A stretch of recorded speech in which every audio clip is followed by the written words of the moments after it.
What's up? I know a lot of you guys are Gambit lovers, and for that reason, I have decided to select the top 5 best chess gambits. In order to select them, I had to analyze all 67 chess gambits that are out there, selecting those top 5 ones. It was a gigantic work, but it was worth it.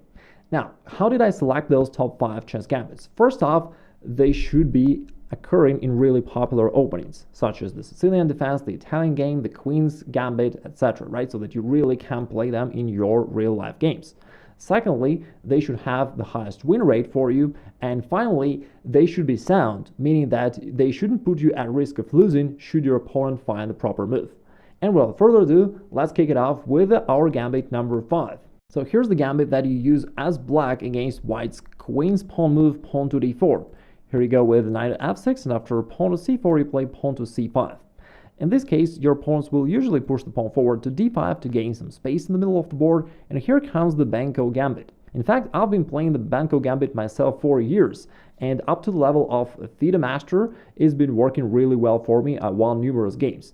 And although the win rate for this gambit is only 51%, which may not seem very impressive, and that's why it got only number 5 in my list, but I think that it should have been higher, because usually black players aren't fully aware of the right way to play it later in the game, and if you know that, your success rate can actually skyrocket. Let me show you a very common game when white player rated 2000 was really destroyed so badly.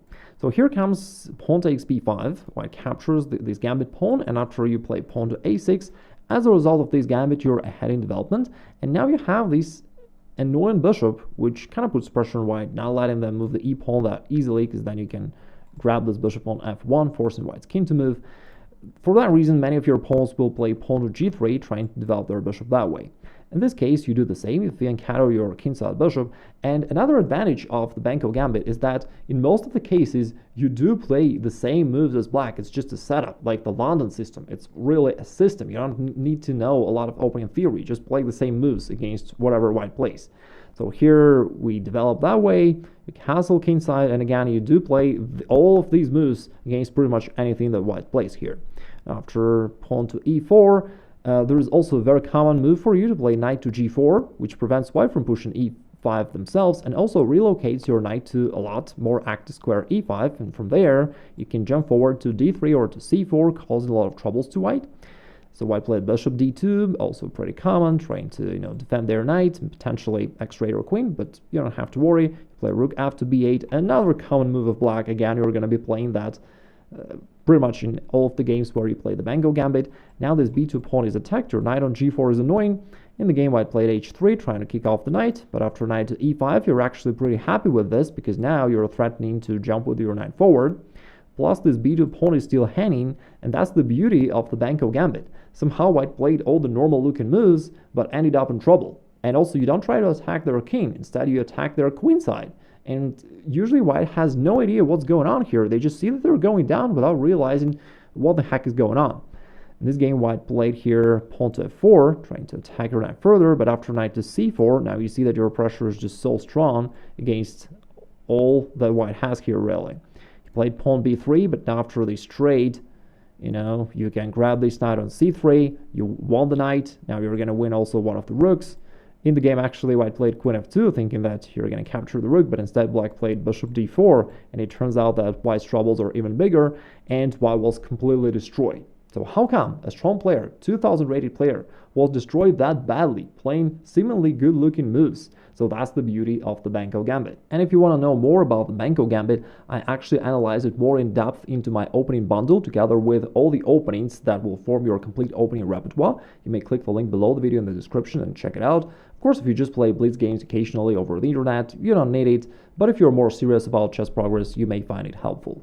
Coming in number 4 is the gambit that you use as white against the Sicilian defense, and it is the wing gambit. The beauty of this is that you get into this gambit right away without a need to know any other opening theory about the Sicilian defense. Here, after pawn takes b4, the most common move is pawn a3, kind of similar to the Benko Gambit, but I recommend that you play pawn to d4. This move is less known, and it also gives you great attacking position. Usually your opponent is getting worried about you having the strong center, which also is annoying for black, because if they ever want to develop their knights, you're always ready to push them away. For that reason, instead of knight to c6, they usually play pawn d5, wanting to also grab some space in the middle of the board. But after this exchange on d5, you have a really nice follow-up pawn to c4, gaining one more tempo for your attack. Attacking the queen, grabbing the center, and if they capture en passant, then you recapture with a knight, and you still renew the threat to this queen, gaining once again more tempos for your attack. And after queen comes back to d8, which is the most common move, you just keep playing forward, keep putting pressure on black. And the beauty of this is that after bishop d7, the good move is rook to b1. Instead of trading, because the take is a mistake, you put your rook to this open file, supporting your bishop, putting pressure on this pawn on b7. And you have this long-term initiative. That's the beauty of this gambit. You don't hope for just a single trap for your opponent to fall into. Rather, you have this long-term attack, and black is constantly under pressure, constantly having a hard time finding proper moves, and one inaccurate move can lead to you winning the game instantaneously. Okay?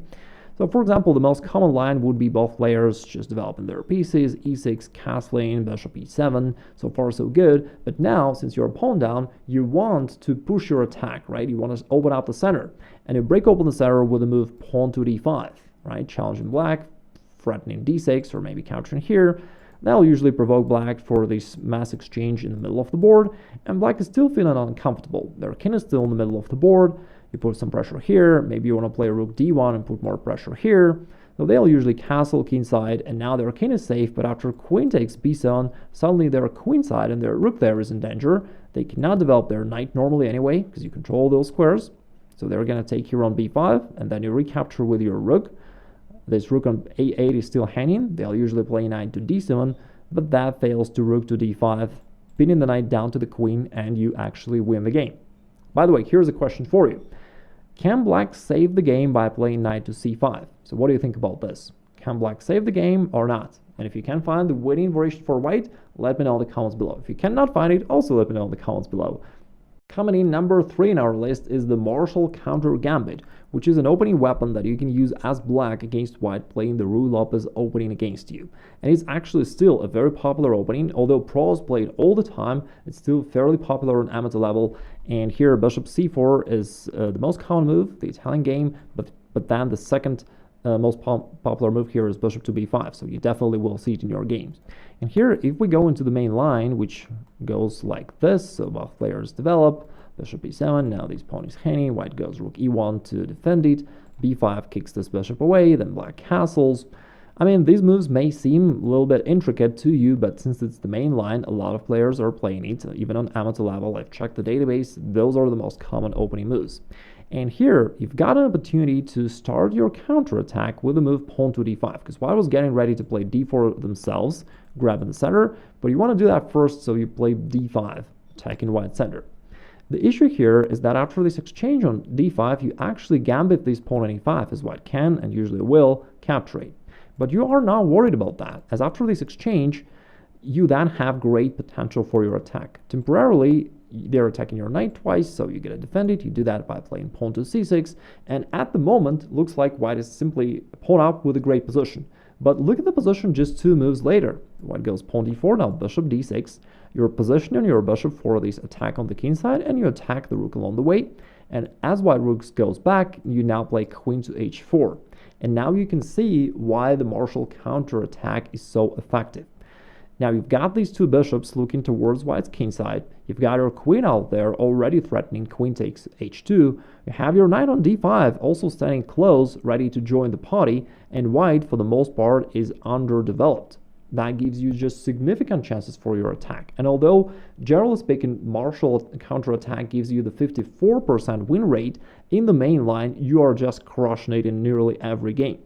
So here, to stop you from capturing this pawn on h2, white usually goes pawn g3. You go inside with queen to h3. Your opponent is getting nervous about this queen, plus you're ready to play bishop g4, attack the queen. So they play queen to f3. Now you develop your bishop with a tempo, bishop to g4. They offer an exchange of queens, but you don't want to do that. You want to keep attacking, so you go back, threatening bishop to f3. And the most common move in this position is playing knight to d2, trying to stop you from doing so, but that is already a losing error. Can you believe that? White is playing natural-looking moves, and they're already lost, because after rook to e8, you also now want to use this open file, and there is nothing really white can do about that. So they usually trade here, and now they just face this massive attack against them, and there is no way to defend. Rook e1 is coming, Your bishop is very active, ready to attack from different angles, and white is defenseless. For example, after a pawn to f3, you can actually execute both of your threats. You can play rook e1 first, check to the king, and after white plays something, knight f1 or king f2, doesn't matter, you can then go bishop h3, and now that traps the queen on g2, plus the king is deadly exposed, you're going to keep attacking it, and you get this totally winning game. Coming in number 2 in our list is the gambit you use as black against white's most common chess opening moves, bishop c4, and here comes the Rousseau gambit with the move pawn to f5. And that move violates all the rules, shakes the building, and yet somehow ends up winning the game for you. In the main line, after pawn takes e4 and you go pawn takes f5 and you go pawn to e4, you have the 61% win rate for black, which is already pretty cool. But furthermore, very often your opponents go wrong because you have here traps all along the way. For example, let me take it back. On the previous move, sometimes your opponents may be tempted to defend this pawn by playing knight to c3, and in that case, after this exchange on e4, they're going to find themselves in a losing position right away. Now d5 with a double attack, and they can save a piece, so you're achieving a winning position. And there are traps like that all along the way, so I would really recommend that you check it out. If you aren't aware with the Rousseau gambit, I'm not going to analyze it right now because it takes time, so I have a dedicated video about that. You may check it out later, and I'm sure you are going to enjoy it. And here comes the winner, the wild horse variation, which has the 73% win rate for you against the most common moves of black, and therefore you have tremendous chances of using that in numerous games that you play. So here it is. Initially, we start off with standard moves. Here we play pawn to d4, pretending that we're playing the Scotch game, but after pawn takes d4, instead of taking over here, your knight all of a sudden goes wild and goes knight to g5.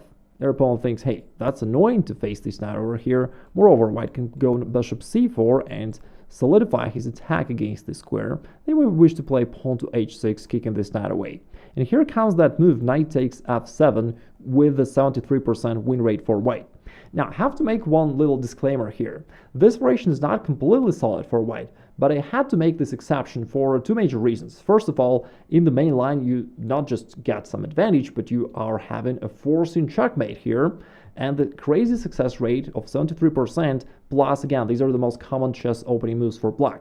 So this is a higher risk, higher reward thing, but if you're willing to tolerate it, this is a great gambit to try out for you. So after the king takes, you play bishop c4 with a tempo, and in most of the cases, your opponents are going to instinctively move their king back to e8, trying to keep it safe, but that actually fails to queen h5, and here you deliver something like the scholar's checkmate. So king e7 is forced, here comes queen to f7, and you can see that it is nearly a checkmate. For king to d6, you have different ways to finish it off. Bishop f4 wins, but even stronger is e5. I mean, it's not really stronger, just a little bit quicker. For example, after knight takes, you play queen to d5, check to the king, and here comes this sweet checkmate in the middle of the board. Your bishop is cutting off this diagonal, and you're delivering the killing blow here across the e-file. If you want to study this gambit further, I've got a dedicated video about this, where I also show you what to do if your opponent's plays properly and how can you maintain your attack in that case. Generally speaking, if you want to dive deeper into any gambit that we've been discussing today, you can find the links in the description of this video with some more resources that are hopefully going to be helpful for you. Also, let me know if you have any questions or if there is any other gambit that worked out really well for you. And if you found this helpful, please give it a like to support the channel, and I'll talk to you soon.